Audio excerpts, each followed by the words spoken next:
अस्सलामुअलैकुम वरहमतुल्लाहि वबरकातुहू। मोअज़्ज़ज़ असातिज़ा इकराम, कैसे हो आप लोग। उम्मीद और दुआ अल्लाह रब्बुल इज़्ज़त से यही है कि आप लोग सब बखैरियत होंगे। चलिए बढ़ते हैं आज के इस वीडियो की ओर। गाइस, जैसे कि आप लोग को पता ही है, कल 1 सितंबर की शाम में पवित्र पोर्टल जो तो स्टार्ट हो चुका है, और पवित्र पोर्टल के स्टार्ट होते ही जो है तो हम लोगों को कौन कौन से डॉक्यूमेंट लगने वाले हैं इसकी एक फ़हरिस्त भी जो है तो जो पुणे परीक्षा परिषद पुणे है उसकी तरफ से जो तो लॉन्च की गई है। देखिए यहाँ पर हम लोग वही देखने वाले हैं जिसको मैंने बॉक्स किया हो। इसमें हम लोग देख लेते हैं सारे के सारे डॉक्यूमेंट। आप लोग को बहुत ही आसान तरीके से जो तो मैं इंशाल्लाह समझाऊंगा, आप लोग थोड़ा सा ध्यान दीजिए इधर, ठीक है। देखिए यहाँ पर क्या कहा गया है। यहाँ पर सबसे पहले जिसको मैंने बॉक्स किया हो, शिक्षक अभियोग्यता व बुद्धिमत्ता चाचणी 2022 दिलेल्या उमेदवारांना पवित्र प्रणालीवर स्वप्रमाणपत्र पूर्ण करण्यासाठी अपलोड करण्यासाठी आवश्यक कागजपत्रेची यादी। यानी आप लोगों को इस साल ओरिजिनल डॉक्यूमेंट्स की जो अपलोडिंग कॉपी है उसको आप लोग को स्कैन करके अपलोड करना रहेगा, ठीक है। याद रख लीजिए, ओरिजिनल कॉपी को आप लोग को स्कैन करके पीडीएफ में आप लोग को उसको अपलोड करना रहेगा। ज़ेरॉक्स यहाँ पर चलेंगी नहीं, ठीक है। आइए देख लेते हैं कौन कौन सा है। पहला दिया गया है इसमें, उमेदवारांना टेट 2022 चाचणीच्या वेळी सादर केलेले छायांकित अथवा अद्ययावत छायाचित्र। यानी आप लोगों ने टेट के परीक्षा में जो भी आप लोगों ने डॉक्यूमेंट्स दिए थे उसकी एक अटेस्टेड कॉपी आप लोग को देनी है। उसके बाद उमेदवारांना टेट 2022 चाचणी वेळी सादर केलेले स्वाक्षरी अथवा अद्ययावत स्वाक्षरी। यानी नॉर्मली आप लोगों ने जो भी टेट 2022 में आप लोग की जो सिग्नेचर थी, जो सिग्नेचर आप लोगों ने वहाँ पर एग्ज़ाम के पीरियड में की थी और जो फॉर्म के ऊपर आप लोगों ने की थी, वो दोनों ही सिग्नेचर आप लोगों की जो है तो लगेंगी, ठीक है। पॉइंट नंबर 3 देखिए, महाराष्ट्राचे रहिवासी असल्याबाबत अधिवास प्रमाणपत्र डोमिसाइल सर्टिफिकेट। यानी नॉर्मली आप लोग को पॉइंट नंबर 3 में महाराष्ट्र का जो सर्टिफिकेट है जिसे हम लोग डोमिसाइल सर्टिफिकेट कहते हैं, देख लीजिए यहाँ पर डोमिसाइल सर्टिफिकेट, ये भी आप लोग को जो है तो ओरिजिनल स्कैन करना ज़रूरी है। उसके बाद में अगर आप लोग रिजर्वेशन में है, किसी तरीके का रिजर्वेशन है आप लोगों का, आप कास्ट से बिलोंग करते हो, तो आप लोग को जो तो यहाँ पर ध्यान देने की ज़रूरत है, ठीक है।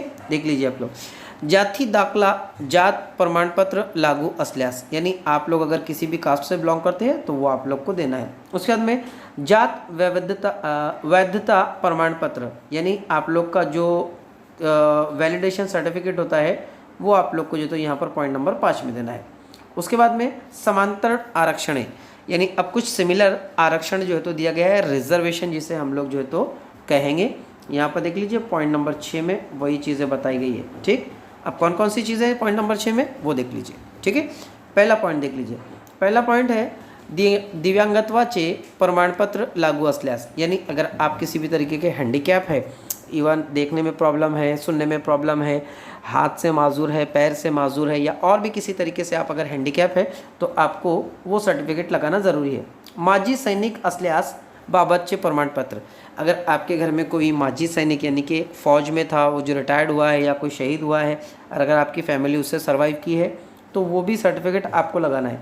उसके बाद थर्ड है सी, पदवीधर अंशकालीन प्रमाणपत्र लागू असल्यास। यानी कि पदवीधर जो अंशकालीन टीचर है उसके लिए भी जो तो वो लागू है। डी देख लीजिए, डी है आप लोग का प्रकल्पग्रस्त असल्याबाबतचे प्रमाणपत्र लागू असल्यास। यानी कि आप अगर प्रोजेक्टेड इफेक्टेड हो, जैसे कि आपकी ज़मीन कुछ हाईवे वगैरह के अंदर अगर चली गई है, खेत वगैरह, या आपकी ज़मीन कोई धरण वगैरह के अंदर, डैम वगैरह में अगर चली गई है तो उसे प्रोजेक्टेड इफेक्टेड कहते हैं। तो उसके लिए भी आपको उसका जो सर्टिफिकेट है वो सर्टिफिकेट जो है तो आपको देना रहेगा।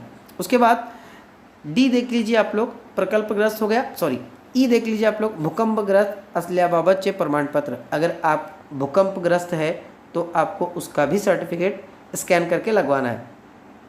एफ देख लीजिए, प्रावीण्य प्राप्त खेळाडू बाबतचे विभागीय क्रीडा उपसंचालक यांचे पडताळणी अहवाल अथवा पडताळणीसाठी दाखल केलेल्या पोहोचपावती लागू असल्यास। यानी आपके घर में अगर कोई खिलाड़ू है, खिलाड़ू का मतलब होता है कोई नेशनल लेवल का अगर खिलाड़ी है, तो जो उप संचालक है, ये मोस्ट इंपॉर्टेंट पॉइंट है, उप संचालक है उसकी जो पड़ताड़नी, उसकी जो तफ्तीश की हुई जो अहवाल था वो अहवाल कॉपी भी, और उसके साथ साथ उसने जो सर्टिफिकेट इशू किया है वो भी आप लोग को स्कैन करना ज़रूरी है। जी देख लीजिए, अनाथ असल्याचे प्रमाणपत्र लागू। अगर आप अनाथ हो तो आप लोगों को वो भी जो है तो स्कैन करके लगवाना है। ये थे आप लोग के रिजर्वेशन के। उसके बाद में इतर एजुकेशन में जो है तो आता है, इतर से मुराद मतलब कि एजुकेशनल क्वालिफिकेशन। उसके पहले पॉइंट नंबर 7 देख लीजिए, माध्यमिक शालांत प्रमाणपत्र परीक्षेचे प्रमाणपत्र वो गुणपत्रिका, यानी आप लोग का 10वीं क्लास का रिजल्ट और उसके साथ साथ बोर्ड सर्टिफिकेट। उसके बाद पॉइंट नंबर 8, उच्च माध्यमिक शालांत प्रमाणपत्र परीक्षेचे प्रमाणपत्र वो गुणपत्रिका, यानी यहाँ पर आप लोग का 12वीं का रिजल्ट और रिजल्ट के साथ साथ उसका बोर्ड सर्टिफिकेट भी। उसके बाद में पॉइंट नंबर 9, शैक्षणिक आहारताबाबत पदवी प्रमाणपत्र व गुणपत्रिका लागू असल्यास, यानी आप अगर आपकी जो एजुकेशनल डॉक्यूमेंट और भी अगर कुछ है पदवी वगैरह, तो आप लोग को वो भी जो तो लागू करना है, उसको भी स्कैन करके अपलोड करना है। पॉइंट नंबर 10 देख लीजिए, शैक्षणिक आहारताबाबत पदव्युत्तर पदवी प्रमाणपत्र व गुणपत्रिका लागू असल्यास, यानी आप लोग का अगर ग्रेजुएशन हुआ है जिसमें BA BSc BCom, तो उसके TY BA के TY मतलब फाइनल ईयर की आप लोग को मार्कशीट और मार्कशीट के साथ साथ उसकी डिग्री भी आप लोग को जो तो लगवानी है। पॉइंट नंबर 11 देख लीजिए आप लोग। पॉइंट नंबर 11 दिया गया है आप लोगों का कि पदवी का स्तरावरील व्यावसायिक आहारता म्हणजे D.Ed, DTEd, DLEd, TCH इतर बाबतचे पदवी का प्रमाणपत्र व गुणपत्रिका लागू असल्यास, यानी आप लोगों का जो D.Ed हुआ है, अब ये ज़माने के मुताबिक जो है तो इसका नाम बदला है। पहले D.Ed कहा जाता था, फिर DTEd हुआ, फिर DLEd हुआ, और अब DCH भी जो है तो उसको कहा जाता है। तो आपने जो भी किया है उसका भी आप लोग को सर्टिफिकेट भी लगेगा, और सर्टिफिकेट से मुराद मतलब कि नॉर्मली आप लोगों को उसका सबसे पहले तो क्या लगेगा, आप लोग को उसका रिज़ल्ट भी लगेगा, और रिज़ल्ट के साथ साथ जो है तो देखिए जिसको मैं अंडरलाइन किया हूँ, बॉक्स किया वो आपको उसका रिज़ल्ट भी लगेगा, और रिज़ल्ट के साथ साथ जो है तो आप लोगों को उसकी बोर्ड की डिग्री भी जो तो आपको लगेंगी। उसके बाद पॉइंट नंबर 12, पदवी स्तरावरील व्यावसायिक आहारता B.Ed, BLEd, BSc.Ed, BPEd, BPE इतर बाबतचे पदवी प्रमाणपत्र व गुणपत्रिका, यानी आप लोग अगर B.Ed है, BLEd है, BPEd है, जो भी है आप लोगों की एजुकेशनल क्वालिफिकेशन, यहाँ पर आप लोग देख लीजिए पॉइंट नंबर 12 को जो है तो मैं जो अंडरलाइन कर रहा हूँ ये इसके ताल्लुक से है। ठीक, तो आप लोग को इसको भी स्कैन करके अपलोड करना रहेगा। पॉइंट नंबर 13, पदव्युत्तर पदवी स्तरावरील व्यावसायिक आहारता MPEd इतर बाबतचे पदव्युत्तर पदवी प्रमाणपत्र व गुणपत्रिका लागू असल्यास, अगर आप MPEd है, ठीक है, यानी कि आप मास्टरी अगर आपने किए हैं तो आपको उसकी भी आपको क्या करना रहेगा, मार्कशीट अपलोड करनी रहेगी, और मार्कशीट के साथ साथ आप लोगों को उसकी भी जो डिग्री है उसको भी आप लोग को जो तो अपलोड करना रहेगा। उसके बाद में BPEd उमेदवाराकडे इतर शैक्षणिक आहारता प्रमाणपत्र असल्यास तशी प्रमाणपत्र लागू असल्यास, यानी अगर आप लोगों के पास में जैसे कि MSc या और भी आप लोग का जो अदर एजुकेशन हुआ है, वो अदर एजुकेशन जो है तो यहाँ पर आप लोग पॉइंट नंबर 14 में जो है तो कर सकते हो। देख लीजिए यहाँ पर पॉइंट नंबर 14 जो है तो इसी की तफसील जो है तो बतलाता है। ठीक, उसके बाद में पॉइंट नंबर 15 है शिक्षक पात्रता परीक्षा राज्य केंद्र आहारताबाबत प्रमाणपत्र, यानी पॉइंट नंबर 15 जो है वो मोस्ट इम्पॉर्टेंट है। ठीक है, यहाँ पर ध्यान से देख लीजिए आप पॉइंट नंबर 15, अगर आप लोगों का TET इवन CTET, ठीक, TET/CTET, तो जो भी आप लोगों ने किया है उसका सर्टिफिकेट आप लोगों को स्कैन करके यहाँ पर अपलोड करना रहेगा।